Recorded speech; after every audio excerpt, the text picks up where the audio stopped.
DJ Channel. Gamapani pamapani ni pamagama gamarisa ni zarisa ni sapamagapani pamagamapani sari ri ri ri ri ri ri ni zari gamapamagamarisa ni sari ni sari sari sari sari sari pamagamapani sari ri sari pamagamapasani pamani ni gamapani pamapani ni pamagamarisa ni zarisa ni sapamagapani pamagamapani sari ri ri ri ri ri ni zari gamapamagamarisa ni sari ni sari sari sari sari sari pamagamapani sari ri sari pamagamapasani pamani ni gamapani pamapani ni pamagamarisa ni zarisa ni sapamagapani pamagamapani sari ri ri ri ri ri ni zari gamapamagamarisa ni sari ni sari sari sari sari sari pamagamapani sari ri sari pamagamapasani pamani ni gamapani pamapani ni pamagamarisa ni zarisa ni sapamagapani pamagamapani sari ri ri ri ri ri ni zari gamapamagamarisa ni sari ni sari sari sari sari sari pamagamapani sari ri sari pamagamapasani pamani ni gamapani pamapani ni pamagamarisa ni zarisa ni sapamagapani pamagamapani sari ri ri ri ri ri ni zari gamapamagamarisa ni sari ni sari sari yamam matarisanamahu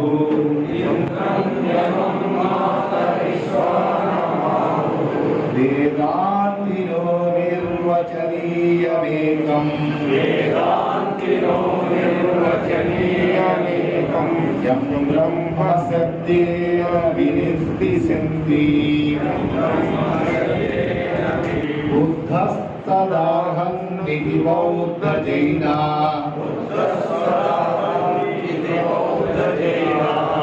Sri Akale Chasikta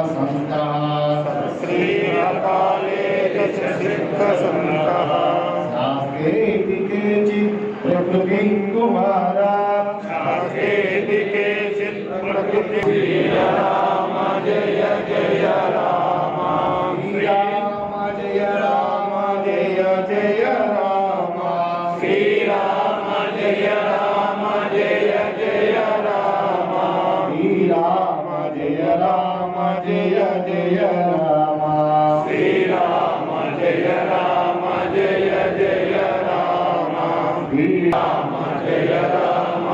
Jaya Jaya Rama Sri Rama Jaya Rama Jaya Jaya Rama Sri Rama Jaya Rama Jaya Jaya Rama Sri Rama Jaya Rama Jaya Jaya Rama Sri Rama Jaya Rama Jaya Jaya Rama Jaya Rama Jaya Jaya Rama Sri Rama Jaya Rama Jaya Jaya Rama Sri Rama Jaya Rama Jaya Jaya Rama Sri Rama Jaya Rama Jaya Jaya Rama Jai Shri Ram Jai Shri Ram నేను నాకు కొంచెం పెద్దలని చెప్పి నమస్కారాలు.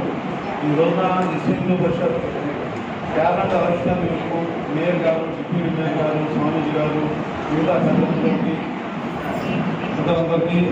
నమస్కారాలు. మేము చాలా సంతోషకరమైంది.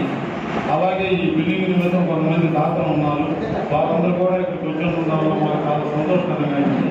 కాబట్టి ఈరోజు వచ్చేసి క్యాబినెట్ ఎలక్షన్ చేయాల్సిన కోరుతున్నాం.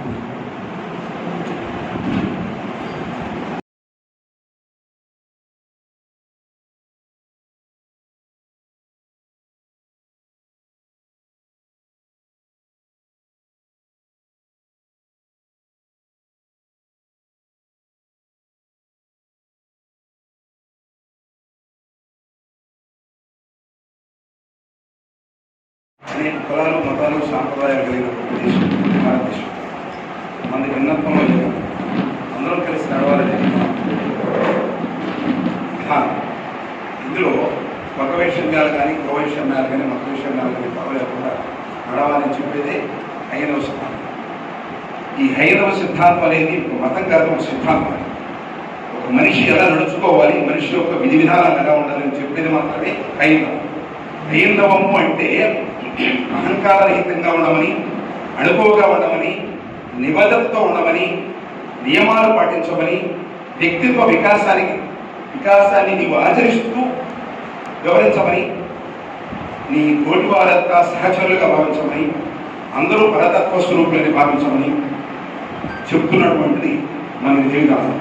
ఇక్కడ ఉన్న వాళ్ళందరూ ఏకతా స్వరూపం, ఏకాత్మ స్వరూపం. ఇందులో ఎంచుతలేదు. వారిని వృత్తుల పరంగా వచ్చినటువంటివి తప్ప వ్యక్తిగతం కాదు. వ్యక్తిగతంలోకి వస్తే అందరినీ ఒకటే, అందులో ఏమీ సందేహం లేదు. అందరూ వచ్చేవలసిందే, అందరూ నిద్రపోవలసిందే. దైనందిన జీవితంలో వచ్చేటప్పటికి, ఈ దినచర్యకు వచ్చేటప్పటికి దేహ ధర్మాన్ని అందరినీ ఆచరించవలసిందే, ఎవరిని అతీతులు కాదు. కాబట్టి ఈ దేహ ధర్మాలు ఆచరించే కాడికి వచ్చేటప్పుడు లేని వివక్షత మిగతా విషయాల్లో దేనికి అనే ప్రశ్న వచ్చినప్పుడు అనేక రకాల అంశాలు ఇందులో చోటు చూసుకుంటున్నాయి. వాటితోటి నేను వెళ్ళదలుచుకోవాలి. ఒక స్వామీజీ గారు చెప్పొచ్చేది ఏంటంటే, మేము నిర్వహిస్తున్నాం, విశ్వ హిందూ పరిషత్ ఉన్నతమైనటువంటి కార్యక్రమాలు నిర్వహిస్తున్నాయి. ఎంతో మందిని ఈ మార్గంలో తీసుకొచ్చి ఈ దేశ స్వావలంబన కోసం, ఈ ధర్మాన్ని వికసింపజేయడం కోసం, ధర్మాన్ని అందరికీ పంచడం కోసం, అందరి దగ్గరికి చేయడం కోసం గణనీయమైన కృషి చేస్తున్నటువంటి సంస్థ విశ్వ హిందూ పరిషత్. ఈ కార్యక్రమానికి రావడం నాకు చాలా సంతోషకరమైనటువంటి అంశం. వాస్తవానికి వాళ్ళకి చాలా ముఖ్యమైన కార్యక్రమం ఉన్నప్పటికీ ఇది మన కార్యక్రమం కాబట్టి మీరు తప్పకుండా రావాలంటే రావడం జరిగింది. నేనేంటి 24 గంటలు బిజీగా ఉండి మేయర్ గారు, డిప్యూటీ మేయర్ గారు, మన శంకరరావు గారు, మన బద్రీ గారు కానివ్వండి, వీళ్ళు ఎప్పుడు ఖాళీగా ఉండేవాళ్ళు కాదు. వీళ్ళంతా అలాంటి వాళ్ళు కూడా ఈ కార్యక్రమానికి వచ్చారంటే వీళ్ళంతా, మేమైతే మాటలు మాత్రం చెప్తాం, వీళ్ళు ఆర్థికంగా ఇతోధికంగా అన్ని రకాలు కూడా సంస్థలు వీళ్ళంతా సహకారం జరగాలని, అందాలని, అలా ఆ పరతత్వం మనందరినీ ఆశీర్వదించాలని కోరుకుంటూ, మిత్రులారా, మనం ఎవరి దగ్గరికైనా వెళ్ళినప్పుడు ఆ వ్యక్తుల పరమాత్మ స్వరూపాన్ని చూడండి, వాళ్ళ లోపాలను చూడబాకండి, మంచిని చూడండి. ఇలా చూసేవాడిని ఎక్కువ యోగ్యులు అంటారు. కాషాయం ఇచ్చుకుంటే వేసుకుంటే స్వామీజీ గారు. ఈ భావజాలం ఉంటే స్వామీజీ, అందరూ పరతత్వ స్వరూపం అనుకుంటే స్వామి. కాబట్టి మీరంతా సివిల్ డ్రెస్లో ఉన్నటువంటి సైట్స్, మేము మా వేషధారణ అంటే మేము కాషాయం సైట్స్ అయితే మీరంతా సివిల్ డ్రెస్లో ఉన్నటువంటి సైట్స్. మనమందరినీ యోగులకి. ముందు మన కుటుంబాన్ని చూడండి, కుటుంబంలో నలుగురు తెలిసిపెట్టి చూడండి. ఒక మాట చెప్తాను, ఎవరు బాధపడకండి. ఇవాళ కుటుంబంలో 10 మంది ఉంటే ఎవరంటే వాళ్ళు భోజనం చేసి లేచి వెళ్ళిపోతున్నారు. నలుగురు కలిసి ఒక చోట భోజనం చేయడం లేదు, అందరూ ఒక చోట కూర్చోవడం లేదు. అది డైరెక్ట్ పీపుల్ కానివ్వండి, కింద కానివ్వండి, కుటుంబ సభ్యులంతా కలిసి కూర్చోవాలి, దైవనామస్మరణ చేసి నీకే దేవుడు ఇష్టమైంది ఆ దేవుడు, భగవంతుడు ఒకే రూపం, ఆయన ఒక్కడే, నామం ఒకటే. మనం రకరకాల పేరుతో పిలుస్తున్నాం. వాళ్ళ జై శ్రీరామ్ అన్నాం. రేపు కృష్ణాష్టమి వస్తే రాధాకృష్ణ అంటూ, అదే బ్రహ్మంగారు ఆరాధన వస్తే శ్రీ వీరబ్రహ్మేంద్ర స్వామికి దియ అంటాం. అదే తిరుపతి వెళితే నమో వెంకటేశ అంటాం. అదే అలా మనం అన్ని క్షేత్రాలు ఒకే పరమాత్మ ఉన్నాడనే సత్యం మనందరికీ తెలుసు. ఆ పరమాత్మ మనలో కూడా ఉన్నాడనేది ఈ తత్వం చెప్తుంది. ఇది అన్ని మతాలు చెప్తున్నాయి. మనలో పరమాత్మ ఉన్నాడని. మనలో పరమాత్మ ఉంటే, మనం ఏదైనా చెడు చేస్తూ ఉంటే ఆయన చూడటం లేదా? ఎవరికైనా చెడు కోరుకుంటే ఆయన చూడటం లేదా? ఎవరికైనా మంచి చేస్తే వాళ్ళు చూడటం లేదా? ఎవరికైనా ఉపకరిస్తే, ఉపకారం చేస్తే వాళ్ళు చూడటం లేదంటే అన్నీ చూస్తున్నాడు, సాక్షికులే అన్నీ చూస్తున్నాడు అనుకుంటే మనం జాగ్రత్తగా ఉంటాం.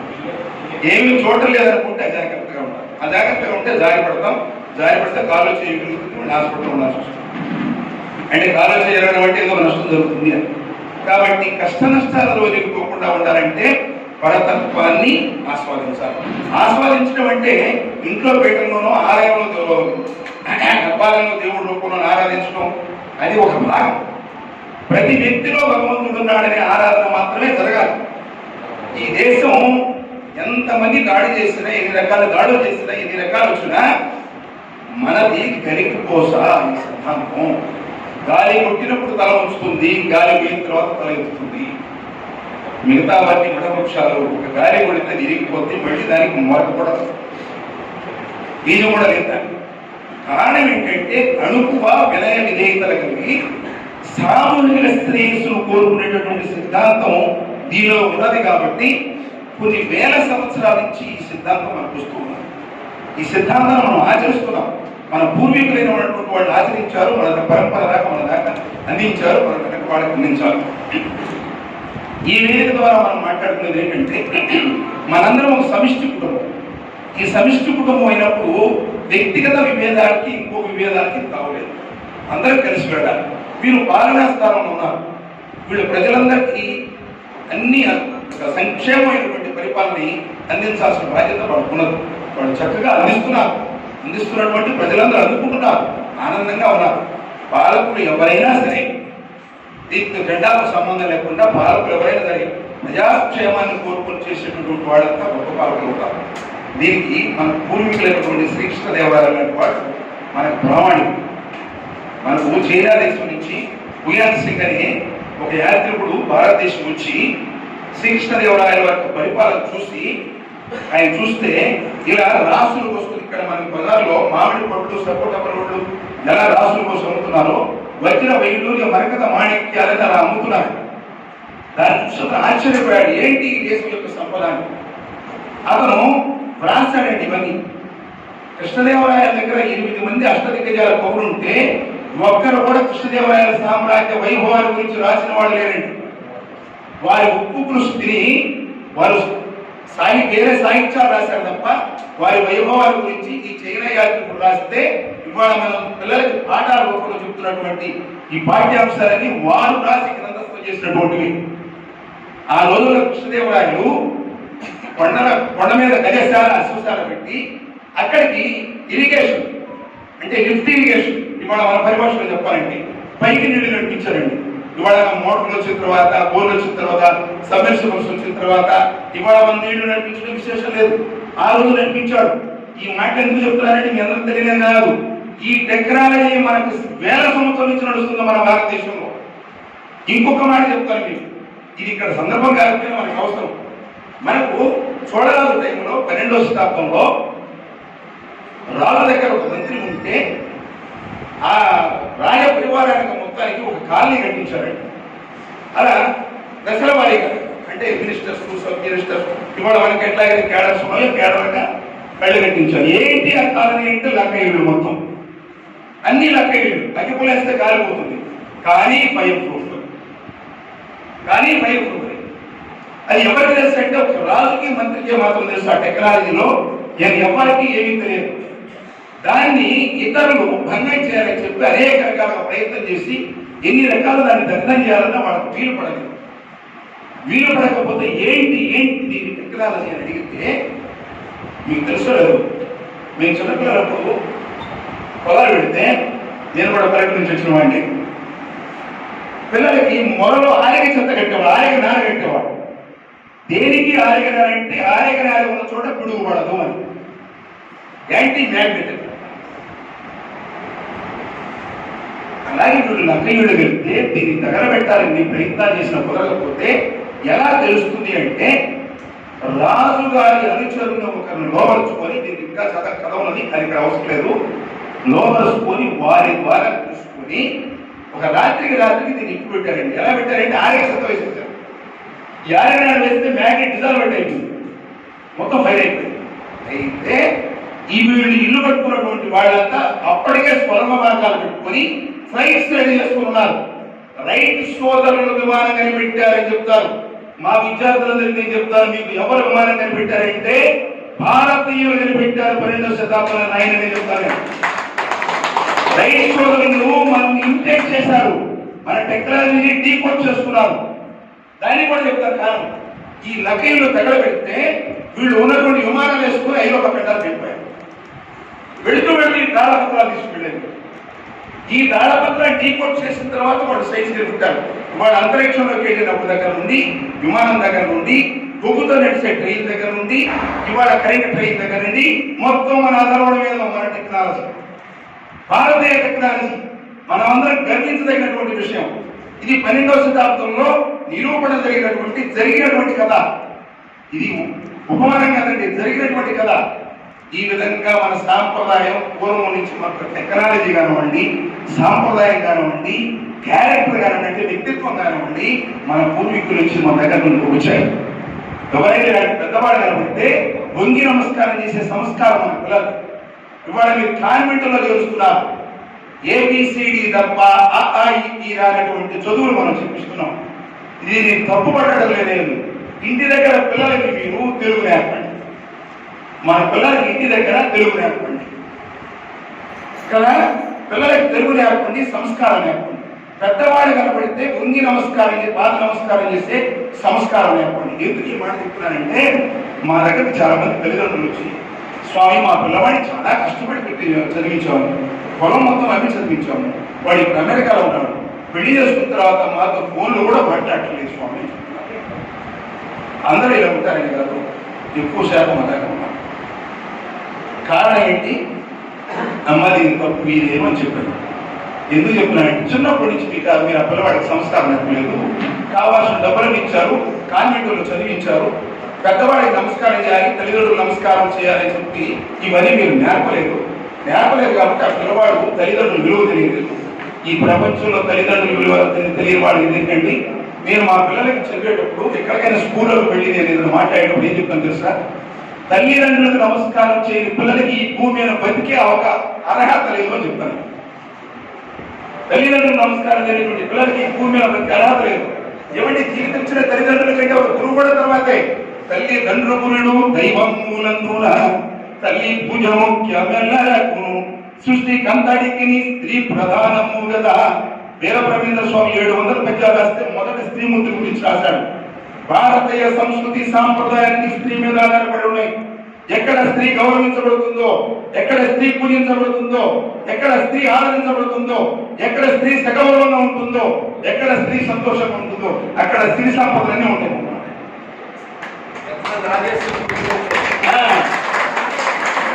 ఇది మన సాంప్రదాయం.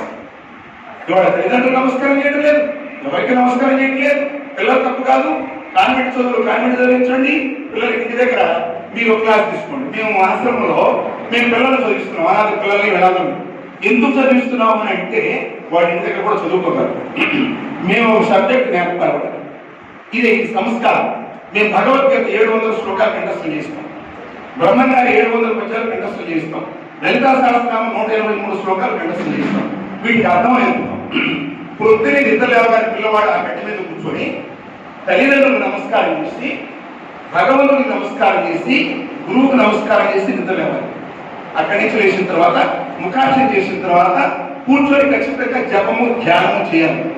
ఎందుకు జపము ధ్యానం చేయాలంటే అవి రెండు చేస్తే భగవంతుడంటే భక్తి ఏర్పడుతుంది. భగవంతుడంటే భక్తి ఏర్పడితే తల్లిదండ్రులంటే భక్తి ఏర్పడుతుంది. తల్లిదండ్రుల మీద భక్తి ఏర్పడిన తర్వాత పిల్లల మీద భక్తి ఏర్పడుతుంది. ఈ మూడు కనుక ఉన్నాయంటే అతను సంస్కారవంతులైనటువంటి యువకుడవుతాడు. ఈ దేశానికి గర్వకారం ఉంటుంది. అలాంటి యువతను మనం తయారు చేసుకుంటే భారతదేశం ప్రపంచంలో అన్ని విధాలు అగ్రదేశంగా ఉంటుంది. అలా మన సమాజం కావాలని కోరుకుంటూ నాకు ఈ అవకాశం ఇచ్చినటువంటి పెద్దలందరికీ శ్రీరామ్ భగవాన్ దివ్యాసం.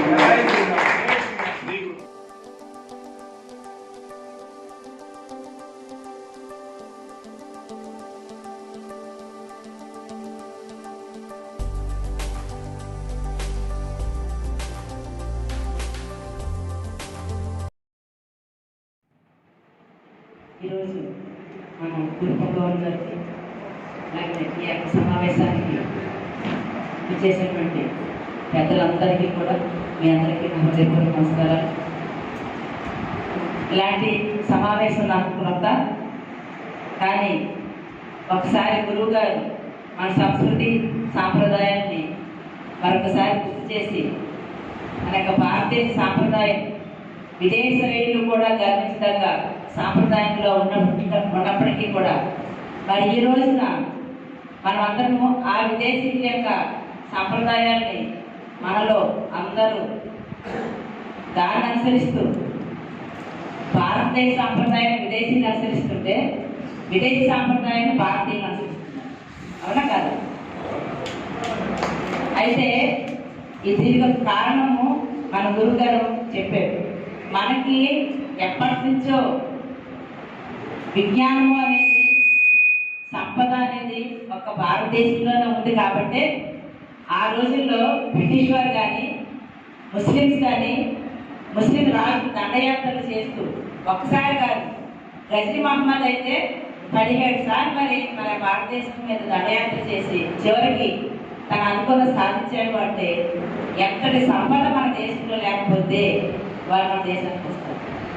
ఈ రోజు కూడా మరి అత్యంత విలువైనటువంటి వజ్రం ఏ వజ్రం అనేది కోహినూర్ వజ్రాన్ని ఇంకా మరి ఇంగ్లాండ్లోనే ఉండిపోయింది అంటే మరి ఈ రోజు కూడా ఆ ఒక్క వజ్రం గురించే మాట్లాడుకుంటారు ఎవరు ముస్లింస్ ఏమన్నా వ్యాపారస్తులు కాబట్టి చెప్తున్నారు.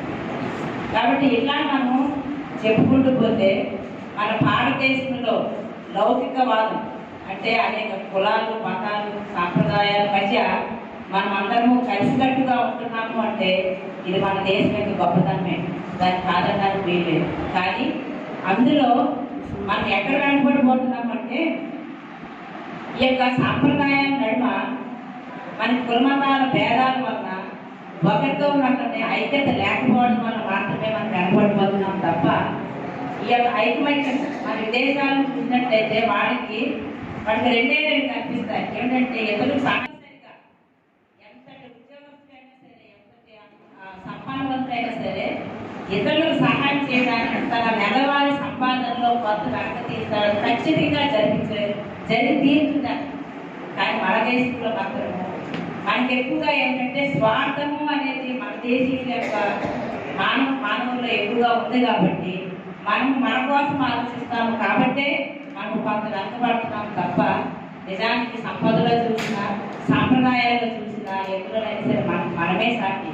ఈ యొక్క భేదభావాన్ని కనుక పక్కన పెట్టి మానవులందరూ కూడా ఒక్కటేనని ఏనాడైతే మనందరం కూడా ఆలోచిస్తామే ఆ రోజు ఒక అమెరికా మన కింద ఉండాల్సిందే, ఒక ఇంగ్లాండ్ మన కింద ఉండాల్సిందే, అభివృద్ధి చెందాము అని చెప్పుకున్న దేశాలన్నీ కూడా మనం వెనక ఉండాల్సిందే.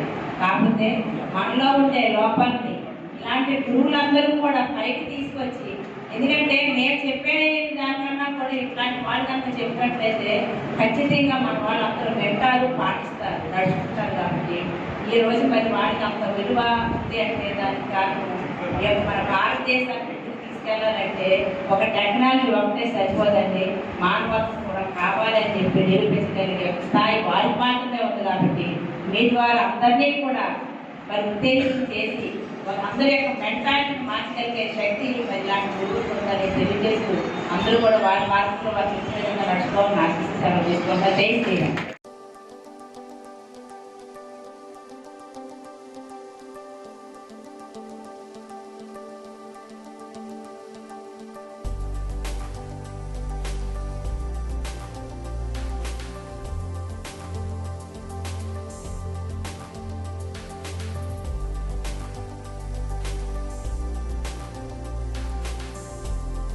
వేసినప్పుడు గాడు పట్టుబడి వెంబడి ముందుకెళ్ళేది నాగరికత.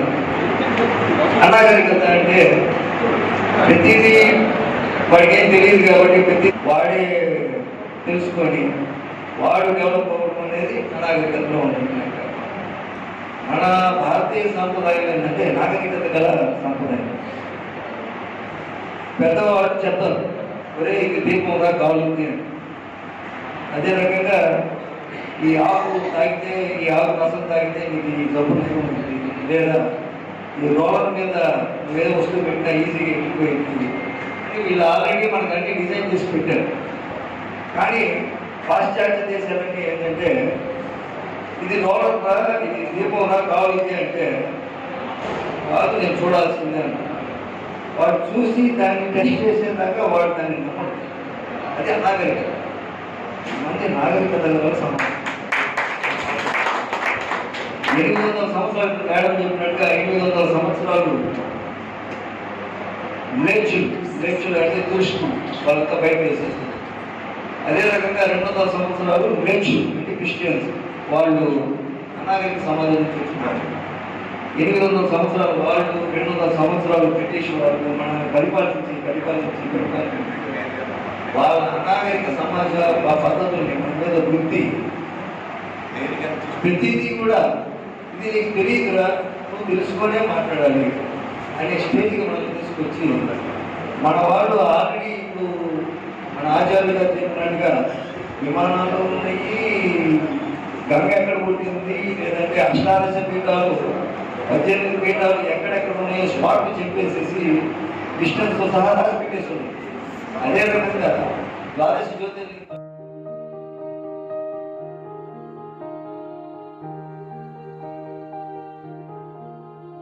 ధన్యవాదాలు. అయోధ్య రామాలయం అందరూ కొద్ది రోజుల క్రితం ఇప్పుడున్న వాళ్ళందరూ దానికోసం పనిచేసినట్టుగా తెలుసు. దానికి సంబంధించిన కొన్ని విషయాలు చెప్తాను. అందరూ వినవలసిందిగా శ్రద్ధగా వినవలసిందిగా కోరుతున్నాను. ప్రపంచ చరిత్రలో ఇంత అత్యద్భుతమైన విషయం ఏనాడు జరగలేదు. ఒక రామాలయం కోసం 482 సంవత్సరాలు పోరాటం జరిగింది. 400 లక్షల మంది స్త్రీలు, పురుషులు, బాలురు దానికోసం చనిపోయారు. సుప్రీంకోర్టు జడ్జిమెంట్ వచ్చిన తర్వాత కేవలం టాటా బిర్లా లాంటి వాళ్ళు ఒక్కళ్ళే 1500 కోట్లు ఇస్తానన్నా తీసుకోకుండా భారతదేశంలో ప్రతి గ్రామాన్ని నుంచి, ప్రతి స్త్రీ నుంచి, ప్రతి పురుషుడి నుంచి ధనాన్ని సమర్పణ భావంలో తీసుకోవాలనే పద్ధతిలో ఒక తీర్మానం చేసి భారతదేశంలో మొత్తం 6,30,30,000 గ్రామాలు ఉంటే 5,45,000 గ్రామాల్లో మన కార్యకర్తలు వెళ్ళి రామాలయం ధనాన్ని స్వీకరించారు. ఇది ఒక చరిత్ర, ప్రపంచ చరిత్రలో ఒక చరిత్ర. మొత్తం 22 కోట్ల మంది దీనికి ధనాన్ని సమర్పించారు. మొత్తం 24 లక్షల మంది రామ సేవకులు ఇంటింటికి వెళ్ళి అయోధ్య రామాలయ నిమిత్తం ధనాన్ని సేకరించారు. మొత్తం ఇప్పటి వరకు నిజానికి 1,500 కోట్లు చాలనుకున్నారు. ఇప్పటికీ ఆల్రెడీ 3,100 కోట్లు, 3,100 కోట్లు రామాలయ నిర్మాణం మొత్తం వచ్చింది. మనం ఆంధ్రప్రదేశ్ లో మొత్తం 1,50,000 మంది కార్యకర్తలు రామభక్తులు పనిచేశారు. 90 కోట్ల ధనాన్ని సేకరించారు. మన ప్రకాశం జిల్లాలో 4 కోట్ల రూపాయలని భయపడుతూ చెప్పాం. అలాంటిది 4,35,00,000 మొత్తాన్ని మనం ప్రకాశం జిల్లాలో సేకరించడం జరిగింది. మొత్తం ఇంకొక విషయం ఏంటంటే భారతదేశం మొత్తంలో సుమారు 52,000 మంది కార్యకర్తలు మన ఆంధ్రప్రదేశ్ లో పనిచేశారు. 52,000 మంది. మొత్తం భారతదేశం మొత్తంలో హైయెస్ట్ సంఖ్య పనిచేసిన వాళ్ళు ఆంధ్రప్రదేశ్ నుంచే పనిచేశారు. అదొక కాబట్టి ఇదే స్ఫూర్తితో భవిష్యత్తులో కూడా రేపు కాశీ విశ్వేశ్వర దేవాలయం మీరందరూ చూసే ఉంటారు వాట్సాప్ లో, దానికి హైకోర్టు జడ్జిమెంట్ ఇచ్చింది. త్వరలో ఆర్కియాలజీ డిపార్ట్మెంట్ వాళ్ళు అన్ని సేకరించండి అని చెప్పి, అలాగే మనం మొదటి నుంచి గత 60 సంవత్సరాలుగా అయోధ్య రామాలయము, మధుర శ్రీకృష్ణాలయము, కాశీ విశ్వేశ్వరాలయం 3 అడుగుతున్నాం. ఆ 3 కూడా మనందరం బతికుండగా, మనందరం చూస్తుండగా, మనందరం రేపు కొద్ది రోజుల్లో కాశీ విశ్వేశ్వరుడికి, మధుర శ్రీకృష్ణుడికి కూడా ధనాన్ని సేకరించాల్సిన అవసరం రావచ్చు. కాబట్టి అందరూ అప్పుడు దాకా క్షేమంగా ఉండి ఈ కార్యక్రమంలో పాల్గొనవలసిందిగా మరీ కోరుతూ నాకు అవకాశం ఇచ్చినటువంటి అందరికీ ధన్యవాదాలు తెలియజేస్తూ, భవిష్యత్తులో అప్పుడప్పుడు కరోనా వచ్చింది, కరోనా కాకుండా మనం పీవీఆర్ హైస్కూల్ గ్రౌండ్స్ లో కొన్ని వేల మందితో కొన్ని హిందూ కార్యక్రమాలు నిర్వహిస్తుంటాం. దానికి చైర్మన్ గారు, డిప్యూటీ చైర్మన్ గారు తప్పకుండా సహకరించాలని చెప్పి ముందుగానే వారికి విన్నపం చేస్తున్నాం. మేము కార్యక్రమాలని ఆదివారం పెట్టుకుంటామంటే